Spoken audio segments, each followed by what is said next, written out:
મારા વાલા ભાઈઓ અને બહેનો, પ્રેઝ ધ લોર્ડ, હાલેલુયા. પ્રભુ ઈસુ ખ્રિસ્તના નામમાં આપ સર્વને પ્રેમી સલામ. પ્રભુનો ખૂબ જ આભાર માનીએ છીએ કે ફરીથી એકવાર પ્રભુએ આપણને ભેગા કર્યા છે અને આજે આપણે જે કંઈ પણ બાઇબલના વચનો પર આપણે સ્ટડી કરવાના છીએ. એ સ્ટડીનો આજનો આપણો ટૉપિક જે છે એ આ પ્રમાણે છે કે જે વેદી ઉપરની જે આગ જે છે એ નિરંતર સળગતી રહે. Keep the fire burning on the alter.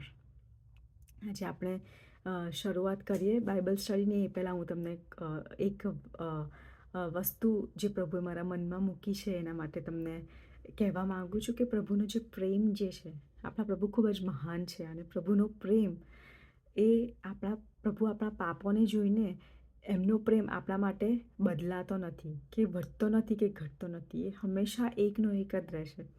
તમે એવું વિચારતા હશો કે હું બહુ પાપી છું, પહેલાંના જેવું જીવન જીવતો નથી કે જીવતી નથી અને હવે પ્રભુ મારાથી નાખુશ છે. પણ વાલાઓ, એ જે વિચારો જે છે, વિચારો શૈતાન તમારા મગજમાં મૂકે છે. આપણા પ્રભુ આપણા પાપોને જોઈને આપણને પ્રેમ કરવાનું છોડી નથી દેતા. આપણને હંમેશા પ્રેમ કરે છે કારણ કે એક પ્રભુનો પ્રેમ જ જે છે એ પ્રભુનું પ્રેમ જ છે કે આપણે એમની પાસે પાછા આવી શકીએ છીએ. એ એક આશા છે કે આપણને બીજી કોઈ વસ્તુ પ્રભુની નજીક નથી લઈ જઈ શકતી. એક પ્રભુનો પ્રેમ જે છે એ જ આપણને પ્રભુની વધારે નજીક લઈ જાય છે. અને આજે આપણે જો તમારા જીવનમાં તમે એવી બેકસ્લાઇડ થઈ ગયા હોય, પાછા પડી ગયા હોય પ્રભુથી, તો આજે હું તમને કહેવા માગું છું કે પ્રભુ આજે પણ તમને પ્રેમ કરે છે. આજે પણ તમને બોલાવે છે. આજે પણ એમનો પ્રેમ તમને બોલાવે છે કે તું મારા દીકરા, મારી દીકરી, તું ફરીથી મારી પાસે પાછી આવ કે મારી પાસે પાછો આવ. હું તને બહુ પ્રેમ કરું છું. પ્રભુએ તમને કહેવા માગે છે. આજે આપણે એક આશા જે છે કે પ્રભુ આપણને ક્યારે નથી આ દુનિયાના ઘણા બધા લોકો આપણને કદાચ છોડી દે. એક મા પણ પોતાને દીકરા કે પોતાની દીકરીને છોડી દે છે, પણ આપણે જોઈએ કે પ્રભુ જે છે એ ક્યારે પણ આપણને છોડતા નથી, આપણને ક્યારે પણ તજતા નથી. રાઈટ? આપણે જોઈએ છે કે અત્યારે દુનિયામાં કેટલું બધું ચાલી રહ્યું છે કે આપણે જોઈએ છે કે અમુક લોકોના ઘરમાં એવું હોય છે કે એ લોકો પ્રેગ્નન્ટ, એ લોકોને બાળક થવાનું હોય તો એ લોકો એવી આશા રાખે છે કે મને દીકરો જ આવે. રાઈટ? અને જો એ લોકો ચેક કરાવે તો અને અમુક તો એવા પણ હોય છે કે ના, અમારે જોઈતું જ નથી. રાઈટ? અમારે બાળક નથી જોઈતું અને એ લોકો અબોર્શન કરાવી દે છે. એક મા થઈને એબોર્શન કરાવે છે. એ બાળકનું મર્ડર કરી નાખે છે. Right? It's like one type of murder. પણ આપણો પ્રભુ એવો નથી. રાઈટ? આપણો પ્રભુ શું કહે છે કે એ મા તો તજી દે, પણ આપણો પ્રભુ જે છે આપણને ક્યારેય તજતો નથી. હંમેશા આપણને પ્રેમ કરે છે અને હંમેશા રાહ જોવે છે કે ક્યારે મારો દીકરો અને મારી દીકરી મારી પાસે પાછા આવે. રાઈટ? તો જો તમે આ સમયમાં ડિસ્કરેજ હોવ કે મેં બહુ પાપ કર્યા છે અને મેં પ્રભુને બહુ દુઃખી કર્યા છે, તો આજે પણ એ સમય છે કે તમે પ્રભુની પાસે પાછા આવી શકો છો. પાછા આવો અને પ્રભુના પ્રેમનો તમે હવે સ્વીકાર કરો. આજનો આપણો બાઇબલનો ટૉપિક જે છે એ છે keep the fire burning on the altar. વેદી પરની જે આગ છે નિરંતર સળગતી રાખો. આજનો આપણે આપણે સ્ટડીની શરૂઆત કરીએ, વચનની શરૂઆત કરીએ એ પહેલાં આપણે ટૂંકી પ્રાર્થના કરીશું. હે અમારા સ્વર્ગીય પિતા, પ્રભુ ઈસુ ખ્રિસ્તના નામમાં પ્રભુ અમે તમારી પાસે આવ્યા છે પિતા. પ્રભુ, તમારો ખૂબ આભાર માનીએ છીએ કે તમે અમને પ્રેમ કરો છો પિતા. અમારા પાપોને જોઈને પ્રભુ તમે અમને પ્રેમ કરવાનું પડતું નથી મૂક્યું બાપ. એ તમારા મહાન પ્રેમને માટે પ્રભુ તમારો પુષ્કળ આભાર માનીએ છીએ પિતા. પ્રભુ, અત્યારે તમારા જે વચનો અમે શીખવાના છીએ પ્રભુ, આ સગડે સમયને પ્રભુ અમે તમારા હાથમાં સોંપીએ છીએ.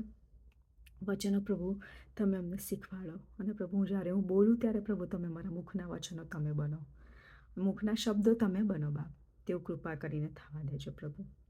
અને આ સગડા સમય દરમિયાન પ્રભુ તમે અમારી સાથે ને પાસે રહેજો. આટલું માંગ્યું એ ધન્ય તારનાર પ્રભુ ઈસુ ખ્રિસ્તના નામમાં માંગીએ છીએ, માટે સાંભળો અને માન્ય કરો બાપ. આમીન. આજનું શાસ્ત્ર વાંચન છે લેવીયનું પુસ્તક, તેનો 6ઠ્ઠો અધ્યાય અને તેની 13મી કલમ. તમારા માટે વાંચીશ, તમે ખોલશો. લેવીયનું પુસ્તક, તેનો 6ઠ્ઠો અધ્યાય અને તેની 13મી કલમ. અગ્નિને વેદી પર અખંડ સળગતો રાખવો, તેને હોલવાઈ જવા ન દો. આપણે જોઈએ છે કે બાઇબલમાં ફાયર જે છે, જે અગ્નિ જે છે, એ કોને રિપ્રેઝન્ટ કરે છે? અગ્નિ જે છે એ હોલી સ્પિરિટને રિપ્રેઝન્ટ કરે છે, પવિત્ર આત્માને રિપ્રેઝન્ટ કરે છે. આપણે જોઈએ કે બાઇબલમાં પવિત્ર આત્માના જુદા જુદા ચિત્રો આપણે જોઈ શકીએ છીએ. ફોર એક્ઝામ્પલ કે બાઇબલમાં લખ્યું છે, બાઇબલ બતાવે છે, બાઇબલ દર્શાવે છે કે પવિત્ર આત્માને હવા, પાણી, અગ્નિ, કબૂતરના જેવો, ઓઇલ વગેરે વગેરે વગેરે વગેરે જે શબ્દો જે છે એના દ્વારા પવિત્ર આત્માને દર્શાવવામાં આવે છે. આજે આપણે શીખીશું અગ્નિની બાબતમાં, આગની બાબતમાં આજે આપણે શીખીશું. બાઇબલ આપણને બતાવે છે કે જ્યારે પાપ થઈ ગયું, બરાબર, આદમ અને હવાએ જ્યારે પાપ થઈ ગયું, ત્યારે પછી પરમેશ્વર અને મનુષ્ય જે છે, માણસ અને પરમેશ્વર એ બંને અલગ થઈ ગયા. ત્યારે પરમેશ્વરને માણસની જોડે એ રીતે વાત કરવાનું બંધ કરી દીધું કે જેવી રીતે પહેલાં એડનવાડીમાં આદમ અને હવાની સાથે વાત કરતા હતા, એ રીતનું વાત કરવાનું એણે બંધ કરી દીધું. અને હવે મનુષ્યને મળવા માટે પ્રભુ કેવી રીતે મનુષ્યની સાથે વાત કરતા હતા. લાઈક આ બાઇબલમાં આપણને બતાવે છે કે જે મુલાકાત મંડપ હતો, એ મંડપમાં એક કર્ટન હતું, પડદાની હવે પડદો આવી ગયો હતો. પડદાની પાછળ પ્રભુ આપણી સાથે વાત કરતા, લોકોની સાથે, પોતાના બાળકોની સાથે વાત કરતા હતા. કેમ આવી રીતે વાત કરતા? કારણ કે હવે જ્યારે પાપ થઈ ગયું પછી શું થયું કે જે સહભાગ્યતા હતી એ તૂટી ગઈ, એ જે સંબંધ હતો એ તૂટી ગયો. અને પરમેશ્વરે શું કર્યું કે લોકોની સાથે સામસામે વાત નહોતા કરતા. પછી તો લોકોને સ્વપ્નમાં, સમદર્શોમાં એ રીતે વાત કરતા હતા, રાઈટ. એક ખાલી મૂસા જ હતો જેની જોડે મોડામોડ વાત કરતા હતા જ્યારે મુલાકાત મંડપની અંદર જતો હતો ત્યારે. અને આપણે જોઈએ છે કે એ રીતે જ્યારે પાપે પ્રવેશ કર્યો એ સમયે એ સમય પછીનું ચિત્ર આપણને આ રીતે દર્શાવવામાં આવે છે બાઇબલમાં. એક માણસની મોટામાં મોટી આશીષ આપણે જોઈએ તે સરકારી જોબ નથી કે કોઈ બંગલા, ગાડી, મકાન, એ બધું નથી, પણ મનુષ્યની મોટામાં મોટી આશીષ એ પરમેશ્વર પોતે છે. જ્યારે આદમે પાપ કર્યું એ સમયે જે સહભાગ્યતા હતી એ તૂટી ગઈ. અને પાપ થઈ ગયા પછી આદમને હવે એવું ભાન થયું કે પોતે નાગો હતો, પણ એ વાતથી અવેર નહોતો કે પરમેશ્વરથી એ હવે દૂર થઈ ગયો છે.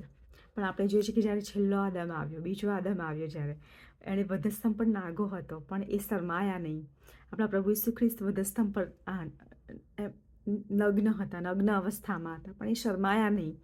પણ એમણે એ જાણતા હતા કે પરમેશ્વરે એમને એ વાતથી અવેર હતા કે પરમેશ્વરે એમને છોડી દીધા છે, કારણ કે આપણા સઘળા પાપોનો ભાર એમણે પોતાના પર લીધો, રાઈટ. અને એટલા આપણે જોઈએ છે કે હબ્બાકૂકના પુસ્તકમાં આપણે જોઈએ છે કે એમાં લખવામાં આવ્યું છે કે દેવની જે પરમેશ્વરની જે આંખો એટલી પવિત્ર છે, રાઈટ, કે એ દુષ્ટતાને જોઈ શકતી નથી, એ ખમી શકતી નથી. અને એટલા માટે જ્યારે એમની પર પાપનો ભાર મૂકવામાં આવ્યો, આપણા પાપો એમણે ઉઠાવ્યા, એ પાપ બન્યા, રાઈટ, એ પાપરૂપ બન્યા. પણ એ સમયે શું થયું? અને એટલા માટે જ એ સમયે પરમેશ્વરે એમને છોડી દીધા. અને એટલા માટે જ એ કહે છે કે વધસ્તંભ પર કે મારા દેવ, તે મને કેમ છોડી દીધો છે, રાઈટ. તો ત્યારબાદ આપણે જોઈએ છે કે આપણે જ્યારે જોયું કે જ્યારે પાપે પ્રવેશ કર્યો, માણસનાથી પાપ થયું, અને જ્યારે પાપે પ્રવેશ કર્યો ત્યારે હવે પહેલાંના જેવું પ્રભુએ વાત કરવાનું બંધ કરી દીધું. પણ હવે જે મુલાકાત મંડપ જે હતો, મુલાકાત મંડપમાં એ મળતા હતા અને એ પણ કેવી રીતે? પડદાની પાછળ. હવે જે મુલાકાત મંડપમાં જે દહનાર્પણનો જે નિયમ હતો, જે વેદી પર દહનાર્પણ કરવામાં આવતું હતું, એના અમુક નિયમો હતા. અને જે પ્રથમ દહનાર્પણ ચઢાવવામાં આવ્યું વેદી ઉપર એ હતું એના માટે શું થયું કે જ્યારે પ્રથમ દહનાર્પણ કરવામાં આવ્યું ત્યારે જે આગ હોય, રાઈટ, એ આગ જે છે એ આકાશમાંથી યહોવાની સન્મુખથી ધસી આવ્યો, યહોવાની આગળથી ધસી આવ્યો સન્મુખથી. અને જે વેદી પરનું જે દહનાર્પણ હતું ને જે ચરબી હતું એને બાળીને એ અગ્નિએ બાળીને ભસ્મ કરી નાખ્યા. એ પ્રથમ જે આગ જે છે દહનાર્પણની મુલાકાત મંડપના માટે જે પહેલું દહનાર્પણ કરવામાં આવ્યું, એ આગ જે છે એ યહોવા તરફથી આપવામાં આવ્યું હતું. અને આપણે જોઈએ છીએ કે પરમેશ્વરે એવું કીધું હોય છે કે વેદી પર જે અગ્નિ હોય છે એ હંમેશા સળગતો રાખવાનો અને જે એને હોલવાઈ જવા ન દેવો, રાઈટ. અને એના પર લાકડા તમારે મૂકતા રહેવાનું. અને આપણે જોઈએ છે કે આ જે આપણે દહનાર્પણના વિશે વાત કરીને આપણે જે કીધું એ શું દર્શાવે છે જો આજે આપણે અત્યારની લાઈફમાં જો આપણે એને એપ્લાય કરીએ તો એ એક જીવન જે છે, એક લાઈફ છે. પરમેશ્વર ઈચ્છે છે કે આપણે સદૈવ સળગતા રહીએ, આપણે સદૈવ જલતા રહીએ. અને કેવી રીતે? કે પવિત્ર આત્મામાં આપણે સળગતા રહીએ. મારા ભાઈઓ અને બહેનો, જ્યારે આપણે જોઈએ છીએ બાઇબલમાં કે જે 5 કુમારિકાઓ હતી જેમને પ્રભુ ઈસુએ એવું કીધું હતું, જેમને વર એવું કીધું હતું કે હું તમને ઓળખતો નથી. એ લોકોની એક જ ભૂલ હતી અને એ ભૂલ એટલી હતી કે જે એમની જે મશાલો જે છે એ હોલવાઈ રહી હતી. આ જે આગ જે છે વાલાઓ, એ પવિત્ર આત્માનું ભરપૂરી દર્શાવે છે. આગને આપણે સળગતી રાખવાની છે. પ્રભુની એવી ઈચ્છા છે. આપણે હંમેશા પ્રાર્થના કરીને આગને સળગતી રાખીએ. આપણે બાઇબલ વાંચીને, પ્રભુના વચનો વાંચીને આગને સળગતી રાખીએ. પ્રભુની પાછળ આપણે ચાલતા રહીએ અને આ આગને આવી રીતે આપણે સળગતા રાખીએ. આપણે જોઈએ છે કે આપણા જીવનમાં ઘણા બધા એવા પરિબળો, ઘણી બધી એવી બાબતો હોય છે કે જેના લીધે આ જે આગ જે છે એ બુઝાઈ જાય છે. આપણે આજથી નિર્ણય લઈએ કે હું કોઈ પણ જાતના પોલિટિક્સમાં હું ઇન્વોલ્વ નહીં થાઉં. જ્યારે કોઈ અહીંની બહુ બધી વાતો કરતું હશે, કોઈની નિંદા કરતું હશે, ત્યારે હું એનાથી દૂર થઈ જઈશ. હું એમાં પાર્ટિસિપેટ નહીં થવું. પ્રભુની આપણે નજીક જઈએ, પ્રભુનું વચન વાંચીએ, પ્રભુની આરાધના કરીએ. અને આપણે જો હું તમને કહું કે તમને ખબર ના હોય તો જો આ જે આગ છે એ આપણે કેવી રીતે નિરંતર સળગાવતા, જે આગ આપણે જે છે એ નિરંતર કેવી રીતે સળગતી રહેશે? જ્યારે ઓઇલ જે છે એનો કન્ટિન્યુ સપ્લાય થશે ત્યારે જ જે આગ જે છે એ કન્ટિન્યુ સળગે છે, રાઈટ. ઓઇલ વિના આપણે જોઈએ કે ઓઇલ ખલાસ થઈ જાય તો આગ સળગતી નથી, આગ બુઝાઈ જાય છે. એને કન્ટિન્યુ અને ઓઇલનો જે સપ્લાય જે છે એની જરૂર પડે છે. ઓઇલ આપણને બાઇબલમાં પવિત્ર આત્માને દર્શાવે છે. ઓઇલ જે છે એ પવિત્ર આત્માને દર્શાવે છે. આપણે જોઈએ છીએ કે જે 5 ડાઈ કુમારિકાઓ હતી એમને ખબર હતી કે ઓઇલની જરૂર પડશે અમારે. આપણી અંદર જેટલો બી કચરો હોય કે જેટલો બી કચરો છે આપણા હૃદયમાં, કોઈના માટે આપણે નિંદા કરી બેસીએ છીએ, પ્રભુની અગેન્સ્ટમાં જઈને જે એમને ના ગમતું હોય એ બધું કરીએ છીએ, રાઈટ. આજે બધો કચરો જે છે એ સાફ કરવો એના કરતાં જો તમે તમારી આગને, પવિત્ર આત્માની જે આગને જો સળગતા રાખશો, બરાબર, એ સળગતી રાખશો તો શું થશે? જે કચરો જે છે એ કચરો બળી જશે. અને કચરો શું થાય? કચરા આગમાં સળગી જાય છે અને હંમેશા માટે નાબૂદ થઈ જાય છે. તો એના માટે કચરો થાય જ નહીં. એના માટે શું કરવું જોઈએ આપણે? કે પવિત્ર આત્માની જે આગ જે છે આપણા હૃદયમાં આપણે સળગતી રાખવી જોઈએ. આપણે જોઈએ છે કે યોહાન બાપ્તિસ્મા જે હતા એ લોકોને પાણીનું બાપ્તિસ્મા, પસ્તાવાનું બાપ્તિસ્મા આપતા હતા. અને આપણે જોઈએ છે કે જ્યારે બાપ્તિસ્મા આપતા હતા એ સમય જ્યારે લોકો જે છે ડિસાઈડ કરતા હતા કે હવે એ લોકો ડિસાઈડ કરતા હતા કે અમે પાપ નહીં કરીએ, પસ્તાવાનું બાપ્તિસ્મા જે છે એ આપતા હતા. પણ આપણે જોઈએ તો જ આપણે એ યાદ રાખવાની જરૂર છે કે આપણા પાપ ના કરવાના ડિસિઝન આપણે જે લઈએ છે એનાથી પાપ નીકળી જ એનાથી જે આપણે પાપ કરીએ છીએ નહીં નીકળે.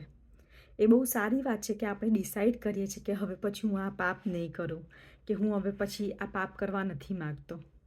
અને એટલા માટે જ યોહાન બાપ્તિસ્મા કહે છે કે હું તમને પાણીથી બાપ્તિસ્મા આપી રહ્યો છું, પરંતુ જો તમે એનાથી એ પાપમાંથી છૂટવા માગો છો, એ પાપના બંધનોમાંથી છૂટવા માગો છો, તો હવે પછી એક આવવાનો છે એ જે તમને આત્માનું અગ્નિનું બાપ્તિસ્મા આપશે, રાઈટ.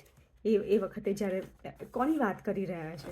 યોહાન બાપ્તિસ્મા જે છે પ્રભુ ઈસુ ખ્રિસ્તની વાત કરી રહ્યા છે. આજે હું તમને કહેવા માગું છું કે તમે પણ શું ખાલી પાણીનું જ બાપ્તિસ્મા પામ્યા છો, કે શું તમે પવિત્ર આત્માનું પણ બાપ્તિસ્મા પામ્યા છો? કારણ કે પવિત્ર આત્માનું બાપ્તિસ્મા પામવાની ખૂબ જ જરૂર છે નવા જીવનને જીવવા માટે, નવા જીવનમાં ટકી રહેવાને માટે. આપણે જોઈએ કે બાઇબલમાં એક સુંદર બનાવ છે. બાઇબલ આપણને બતાવે છે કે જ્યારે પાઉલ જે છે એ માલ્ટામાં હતો, રાઈટ. એનું વહાણ જે છે તૂટી ગયું, બહુ તોફાન આવ્યું હતું અને એના લીધે જે વહાણ જે છે તૂટી ગયું હતું. અને એ વખતે બહુ સખત ઠંડી અને વરસાદ પણ પડતો હતો. અને તરીને એ માલ્ટામાં જ્યારે એના જે સાથીદારો હોય છે એ આવે છે, અને ત્યારે ત્યાંના લોકોએ એમને હેલ્પ કરવા માટે શું કર્યું? એમને ગરમી આપવા માટે કે લાકડા મૂક્યા, અને લાકડા એમણે અગ્નિ સળગાવ્યો. હવે આપણે જોઈએ છે કે જ્યારે લાકડા સળગાવવામાં આવ્યા ત્યારે એમાં જે શેક લાગે એનાથી જે અંદર એક સાપ હતો, એ સાપ નીકળીને પાઉલનો જે હાથ હતો એ હાથ પર વીંટળાઈ ગયો. ત્યારે આ જોઈને લોકોએ શું કહ્યું કે આ તો ખચીતા માણસ જે છે એ ખૂની છે, કારણ કે સમુદ્રમાંથી તો એ બચી ગયો, પણ ન્યાય જે છે એ તેને જીવવા દેતો નથી. અને પાઉલે જ્યારે એના હાથ પર જે સાપ વીંટળાઈ ગયો હતો ત્યારે એને અગ્નિમાં ઝટકી નાખ્યો અને તેને કંઈ જ ઈજા ના થઈ, રાઈટ. આપણે એવું જોઈએ છે બાઇબલમાં. અને તેઓએ હવે આ બનાવ બન્યો, આવું થયું ત્યારે એ લોકોએ શું ધાર્યું? ત્યાંના માલ્ટાના જે લોકો જે છે એ લોકોએ એવું ધાર્યું કે હમણાં જ એને સોજો ચડશે, કાં તો હમણાં જ થોડી વારમાં એ મરી જશે. પણ ઘણી બધી વાર રાહ જોયા પછી આપણે જોઈએ છે કે એને કંઈ ઈજા ના થઈ. ત્યારે હવે તેમનો ઓપિનિયન જે છે એ ચેન્જ થઈ જાય છે, અને એ તો એવું કહે છે કે આ તો કોઈ દેવ લાગે છે, આ તો કોઈ દેવ છે. આપણે જોઈએ, આપણે આ બનાવને ડિટેલમાં જોઈએ તો શું તમને એવું લાગે છે કે ત્યારે શું તમે એવું જોયું કે લાકડામાંથી જ્યારે લાકડાઓને સળગાવવામાં આવ્યા, રાઈટ, ત્યારે સાપ જે બહાર આવ્યો, ત્યાર પછી સાપ બહાર આવ્યો. જ્યારે એને શેક લાગ્યો લાકડાઓને અગ્નિનો, ત્યારે એ સાપ બહાર આવ્યો. જ્યારે આગ લાગે છે વાલાઓ, ત્યારે આપણી અંદર રહેલા જે સાપ જે છે, જે અંદર બેઠેલો જે સાપ જે છે, જે અંદર બધા સાપ બેઠેલા હોય છે, એ બધાને બહાર આવવું પડે છે. વેદી પર અગ્નિની આગને અખંડ સળગતી રાખો અને હોલવાઈ ના જાય. અને એટલા માટે જ વાલા આપણે પ્રાર્થના કરવાની છે, વચનો વાંચવાના છે, ઉપવાસ કરવાનો છે, આરાધના કરવાની છે. અને આ આગ જ તમારા જીવનના, તમારા ઘરમાં જેટલા બી સાપો જે છે એ સાપોને બહાર કરી નીકાળશે. આગ જ જો સળગતી રહેશે તે સઘળા સાપોને બહાર નીકાળશે. હું તમને બતાવવા માગું છું કે આ આગ જે છે એ કેવી રીતે હવે બુઝાઈ જાય છે. એ પણ આપણા પ્રભુના વચનોમાં એ લખવામાં આવ્યું છે. હું ઈચ્છું છું કે તમે મારી સાથે ખોલો 1 થેસલોનિકીઓને પત્ર, તેનો 5મો અધ્યાય અને તેની 15 થી 19મી કલમ હું તમારા માટે વાંચીશ. તમે પણ બાઇબલ ખોલશો. 1 થેસલોનિકીઓને પત્ર 5મો અધ્યાય તેની 15મી કલમ.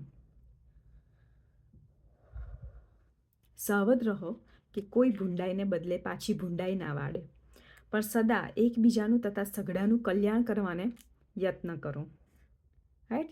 અહીંયા બાઇબલમાં પ્રભુના વચનમાં શું કહે છે કે તમે ભૂંડાઈને બદલે પાછી ભૂંડાઈ ના વાળો. લોકો તમારું ખરાબ કર્યું હોય તો જો તમે એમનું ખરાબ કરશો, લોકોએ તમારું ખરાબ કર્યું અને તમે એમના વિશે કંઈ પણ ગોસિપ્સ કરશો, તમે એમના વિશે કોઈ પણ રીતે ખરાબ બોલશો, તો એ સારી બાબત નથી, રાઈટ. અને બહુ જ ખરાબ બાબત છે જ્યારે આપણે કોઈ બીજાની નિંદા કરીએ છીએ, લોકોના જીવનો વિશે ગોસિપ્સ કરીએ છીએ. એ બહુ ખરાબ બાબત છે, પ્રભુને ગમતું નથી. એ લોકો ઘણા ડેન્જર ઝોનમાં છે કે જે લોકોને એવરી ડે કોની સાથે વાતચીત ચાલતી હોય છે. કે કારણ કે તમે એવરી ડે તમે વાત કરીને પણ શું વાત કરશો? પછી છેલ્લે તમારી જોડે કંઈ વાત નહીં રહે. પછી લોકોના જીવનો વિશે તમે ચર્ચા કરવાનું ચાલુ કરી દેશો. અને એ જે વાત, એ બાબત જે છે એ બહુ ડેન્જર ઝોન છે, રાઈટ? એમાંથી આપણે બચવાની જરૂર છે.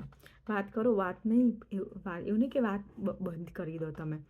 તમે કામ હોય વાત કરો, ખબર અંતર પૂછો, પણ જે ગોસિપ્સની હું વાત કરું છું એ દર્શાવે છે કે આપણે કોઈ પણ આપણી સાથે ખરાબ કર્યો હોય તો આપણે એમ બદલે પાછી એમને ગુંડાઈ ના કરીએ, એમની સાથે ખરાબ ના કરીએ, એમનું ખરાબ ના બોલીએ.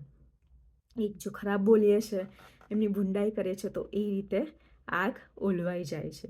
બીજું શું કહે છે? સદા આનંદ કરો, નિત્ય પ્રાર્થના કરો. આનંદ ના કરો તો, પ્રભુમાં આનંદ ના કરો તો હોલવાઈ જાય છે. પ્રાર્થના ના કરો તમે તો એ આગ હોલવાઈ જાય છે. દરેક સંજોગોમાં આભાર સ્તુતિ કરો, કેમ કે તમારા વિશે ખ્રિસ્ત ઈસુમાં દેવની મરજી એવી છે. હંમેશા આભાર સ્તુતિ કરવાનું ચૂકશો નહીં. અને 19મી કલમમાં શું કહે છે? કે આત્માને ન હોલવો. જો આ બધું તમે નહીં કરો, આ બધું તમે કરશો તો તમે આત્માને સળગતો રાખશો. પણ આ બધું જો તમે નહીં કરો તો તમારો આત્મા જે છે એ હોલવાઈ જાય છે. પાઉલ પણ અહીંયા સેમ થિંગ જ કહે છે કે પરમેશ્વરે તમારામાં એક આગ લગાડી છે અને બીજાઓની બુરાઈ કરીને આપણે એ આગ જે છે એને હોલવી ના નાખીએ. આપણે બાઇબલમાં જોઈએ છે કે જે પ્રભુના શિષ્યો હતા, એ લોકોની વચ્ચે પણ વાદ વિવાદ ચાલતો હતો કે મોટો કોણ, રાઈટ? આપણે જોઈએ છે કે ઈસુ જ્યારે સજીવન થયા 3જા દિવસે, ત્યારે પિત્તરને પ્રભુ એ શિષ્યોને મળ્યા ને એ બધી બાબતો તમને ટૂંકમાં હું તમને કહું, લોંગ સ્ટોરી શોર્ટ કરું તો પિત્તરને પ્રભુ કહે છે કે તારું મૃત્યુ આવી રીતે વધસ્તંભ પર થશે. અને એ સમયે પિત્તર શું કરે છે? પિત્તરે પ્રભુને એવું કહેવું જોઈએ કે પ્રભુ તમે મને ગ્રેસ આપો એના માટે. એને કંઈ ના માગ્યું, પણ એ શું કહે છે કે ઓકે મારું આવું થશે, પણ યોહાનનું શું થશે? ત્યારે પ્રભુ શું કહે છે કે હું આવું ત્યાં સુધી તે રહે એવી મારી ઈચ્છા હોય તો તારે શું છે, રાઈટ? તું તારું જોઈને બેસ ને.